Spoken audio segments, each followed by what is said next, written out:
It's time for some fresh archaeology highlights. There's always a new find making headlines in the world of archaeology, and every single one is a window into learning something new. What do they reveal about how we once lived? And what does that reflect about how we live today? There's only one way to uncover the answers, and that's by digging straight into the discoveries. Let's start off with number 15, Joseph Smith Papyri. The strange part about the Joseph Smith Papyri is that they weren't written by Joseph, the founder of the Latter-day Saint movement. Though he claimed to translate sacred texts using stones in a hat, the papyri he owned have nothing to do with the Book of Mormon. They are Egyptian funerary scrolls made in Thebes around 2,100 to 2,300 years ago. One belonged to a priest named Hor and contained the Book of Breathing. Smith declared it to be the Book of Abraham and published his version in 1842. Later, expert Egyptologists studied the scrolls and confirmed their standard burial documents.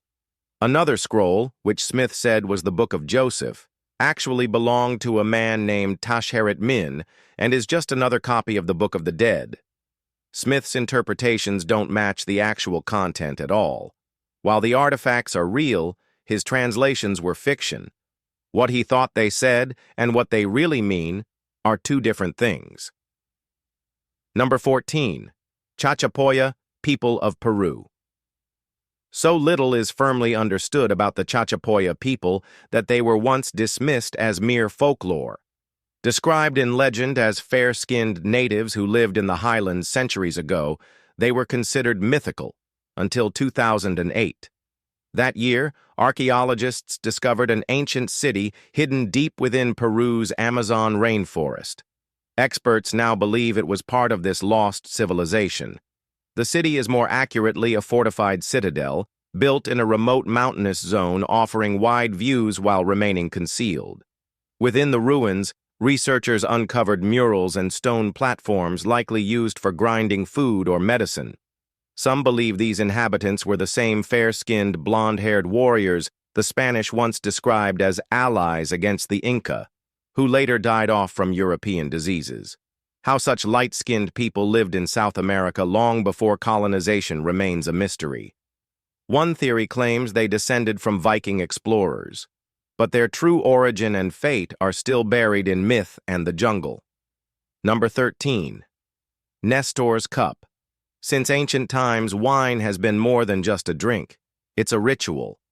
And people used to drink it from vessels far more poetic than today's glassware.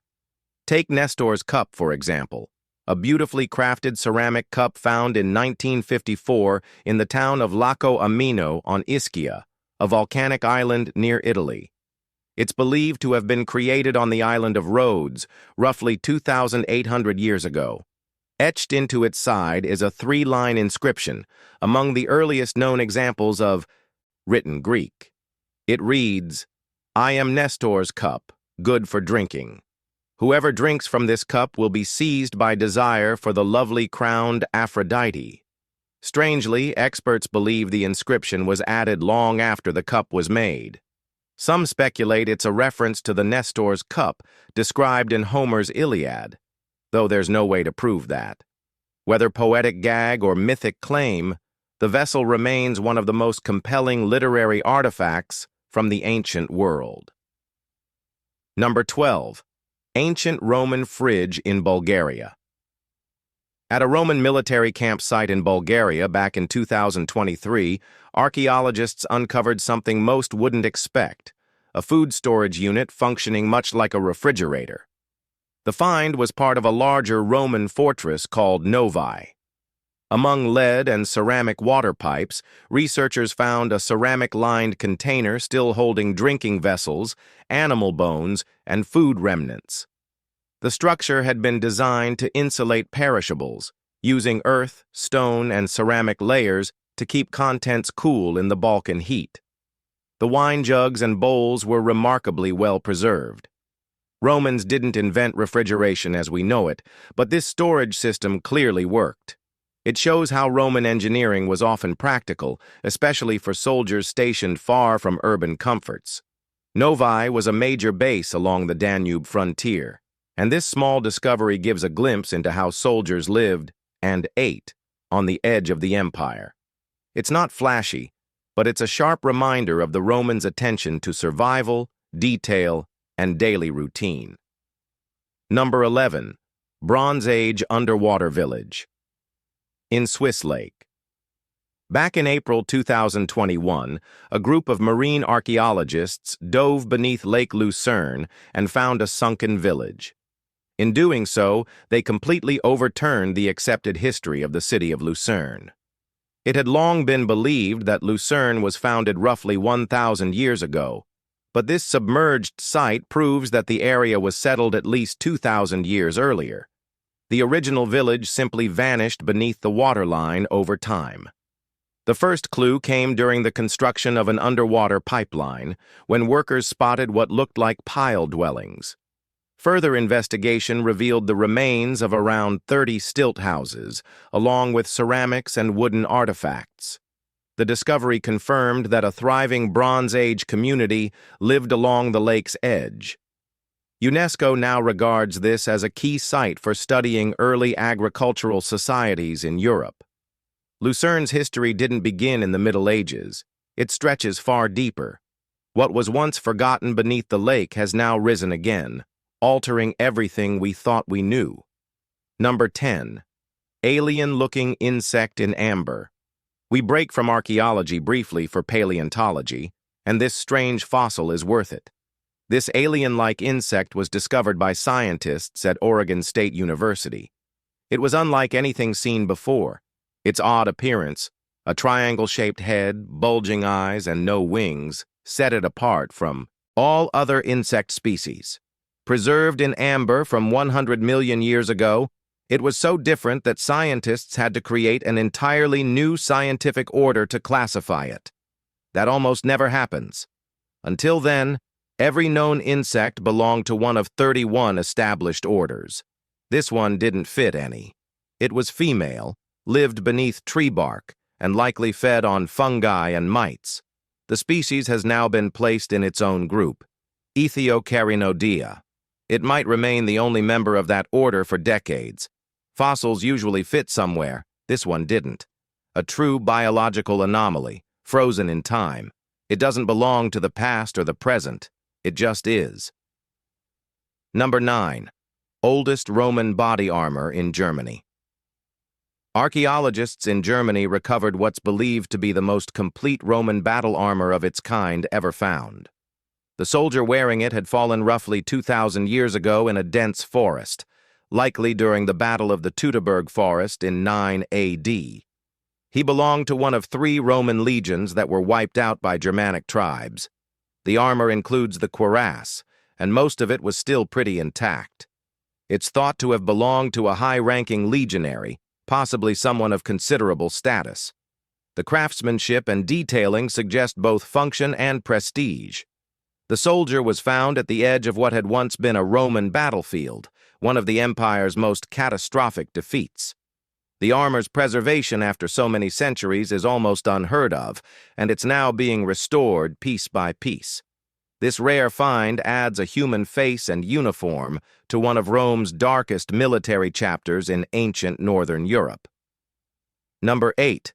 Bronze Age Tomb in Dingle Peninsula. In early 2021, an ancient burial chamber was found on Ireland's Dingle Peninsula, completely by chance. A man exploring the southwest coast moved a stone and revealed a passage leading to an underground tomb. Though the region contains several known Bronze Age tombs, this one doesn't follow typical design patterns. It's believed to date back 4,000 years.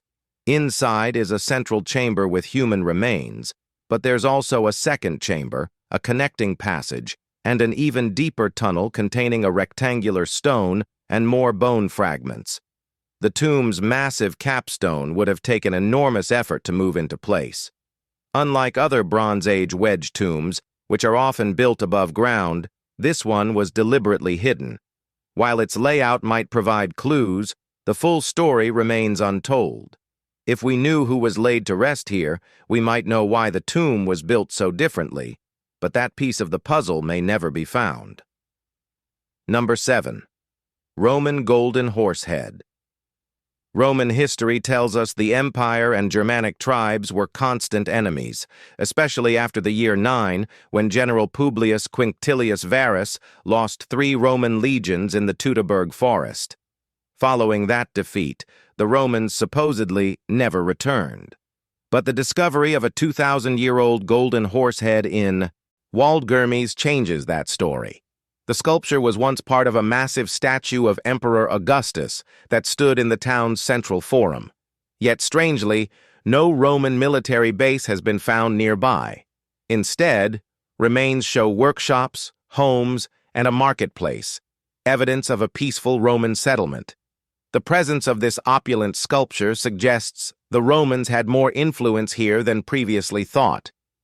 Archaeologists now believe the Germanic tribes didn't meet the Romans at Teutoburg for the first time, but drove them out after years of uneasy coexistence. When they did, they tore the statue down.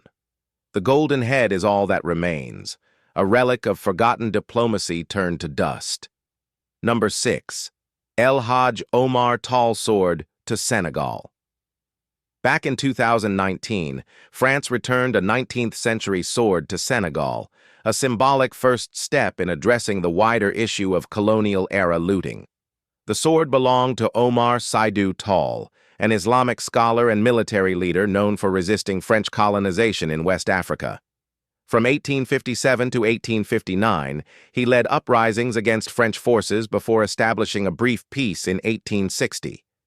History says he died in 1864, though some Senegalese accounts claim he vanished in Mali and no body was found.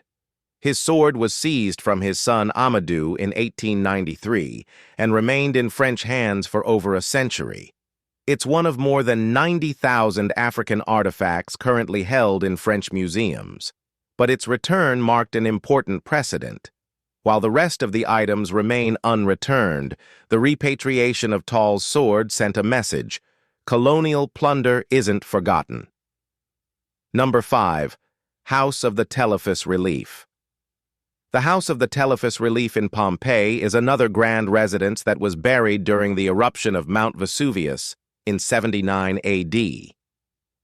After 20 years of steady restoration, it's finally been brought back to how it once stood during the height of Pompeii's prosperity.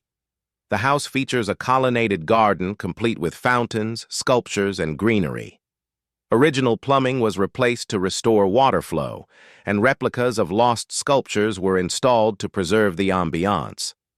The walls are painted in the signature Pompeian red, showcasing detailed frescoes in nearly every room.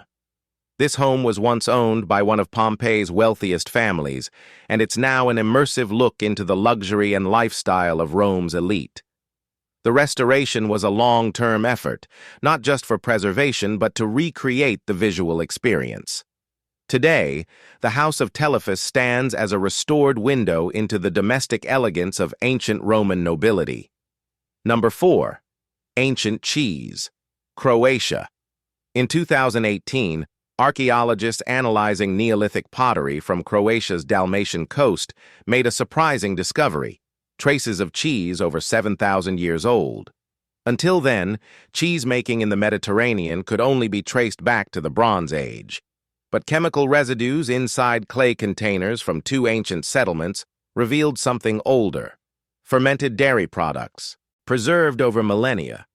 One village showed evidence of soft cheeses, while the other had traces of aged varieties. That means people in the region were not only producing cheese, but also deliberately fermenting and storing different types. Other vessels from the same area contained remains of fish, meat, and milk, suggesting a high degree of culinary organization. These Neolithic people may have been among Europe's first cheesemakers. Their innovations likely spread westward, shaping food traditions that still exist today. We wouldn't recommend tasting it now, of course, but 7,200 years ago, this cheese may have been the pride of the village. Number 3. Coptic city in Egypt's western desert. Well, this July of 2025, Egypt's Supreme Council of Antiquities confirmed something amazing: deep in the Karga oasis at Ain al-Karab, They've uncovered the ruins of an early Coptic city. This find isn't just about broken walls and buried columns. It paints a vivid picture of Egypt's shift from ancient polytheism to Christianity. Back in the 3rd and 2nd centuries BC, locals worshipped a pantheon of gods. But over time, this once pagan hub became a vital center for early Christian life. The excavation unearthed rows of mud brick houses, tombs, and 2 churches. One of them is a full basilica with a central nave, side aisles, and 3 rows of square pillars. Even more striking, an intact mural of Jesus healing the sick. Mohammed Ismail Khaled, Secretary General of the SCA, called the discovery a major milestone, further proving Karga Oasis's long-standing spiritual and social significance at the dawn of the Coptic era. Number 2. Ancient comic panels in Jordan. We're used to comic books using illustrated characters and speech bubbles, but that visual style might go back much farther than expected. Back in 2016, archaeologists in Jordan found a 2,000-year-old tomb near Capitolius with over 260 painted figures, many drawn in a playful, cartoon-like style. Even more surprising? Many characters had dialogue written beside them, just like modern comics. The scenes vary widely. Some show the gods of Olympus feasting together. Others depict everyday workers like lumberjacks. In one example, a man lies on the floor exclaiming, "Alas for me, I am dead." The combination of lively illustrations and scripted captions has led some scholars to label this as the earliest known example of comic art. It's believed the tomb belonged to the founder of Capitolius, and that the painted scenes were intended to tell the city's origin story. While that theory remains unproven, it is still beautiful. Number 1. Hittite Smiley Jug.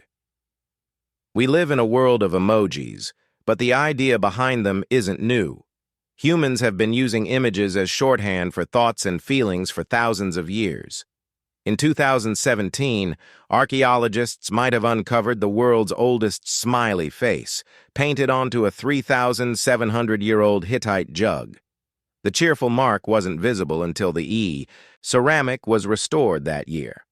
It stands in contrast to the Hittites' historical image as a war-driven culture known for conflict with the Egyptians and their deadly chariots. But clearly, someone among them had a sense of humor. The jug is believed to have held sweet sherbet, so the smile may have hinted at the drink inside. That little grin, scratched into ancient pottery, proves joy, and playfulness weren't foreign concepts to ancient societies. It also shows that even among stone walls and battlefields, someone took the time to smile and leave that smile behind for us to find, thousands of years later.